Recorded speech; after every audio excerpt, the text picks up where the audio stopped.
Mengapa Indonesia berperang dengan Australia di tahun 2037 seperti ramalan Nostradamus? Karena di waktu tersebut, perebutan celah Timor memuncak dan tambang emas di perbatasan Timor dan Nusa Tenggara Timur adalah cadangan emas terbesar di dunia yang Indonesia siap mengeksplorasinya. Di tahun 2037, Timor Timur sudah jadi provinsi Indonesia kembali. Ramalan akan perang Indonesia-Australia merupakan profesi atau ramalan tentang masa keemasan Indonesia di bawah New Mind yang diawali sejak tahun 2024. Salah satu grand plan-nya Indonesia memang akan mengambil kembali Timor Timur dan minimum dalam 5 tahunan, sekitar tahun 2029 atau 2030, Timor Timur kembali ke pangkuan ibu pertiwi. Kota Ambon di masa itu di tahun 2035-an sudah menjadi kota perikanan terbesar di dunia.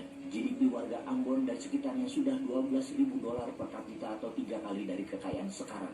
Dan Papua adalah tempat paling eksotis untuk pariwisata yang sebagian bermitra dengan Singapura. Papua juga sebagai food estate untuk menghidupi Singapura dan wilayah timur Indonesia. Singapura ingin swasembada pangan, maka Indonesia bekerja sama dengan Singapura untuk membuat food estate di Papua.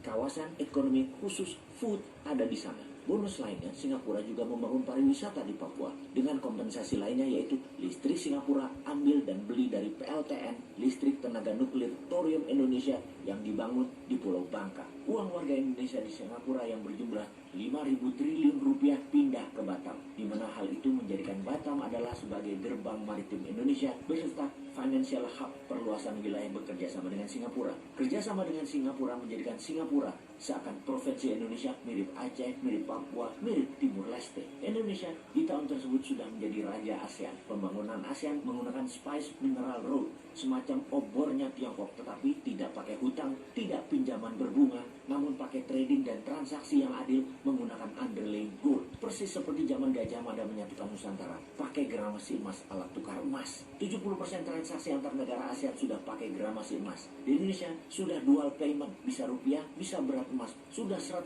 transaksinya di tahun 2035 sudah menggunakan sistem itu. Emas adalah dolarnya ASEAN di tahun 2035. Ini yang mengkhawatirkan Australia dan Amerika tentunya. Kuat fakta pertahanan 4 negara, Australia, Inggris, Jepang, dan Amerika lah yang di belakang Australia untuk berperang merebut Timor Timur di tahun 2037 tersebut. Untuk itu, sejak tahun 2024 Indonesia membangun pangkalan militer terkuat Indonesia di selatan adalah di Merauke. Di tahun 2035, kekuatannya adalah 100 kapal perang laut dan 100 jet fighter dan bomber serta 10.000 drone berjarak terbang 5.000 km bisa sampai Sydney dan Melbourne. Pangkalan militer di Merauke wilayahnya sampai Ambon dan Bali selain seluruh Australia. Pangkalan militer terbesar di utara Indonesia ada di Sulawesi Utara, mengcover sisi utara Indonesia sampai Biak dan Kalimantan Utara. Kemudian pangkalan militer terbesar berikutnya adalah di Pontianak dan Natuna. Berikutnya lagi pangkalan militernya ada di Laut Andaman Aceh. Pusat ekonomi maritimnya di Batam.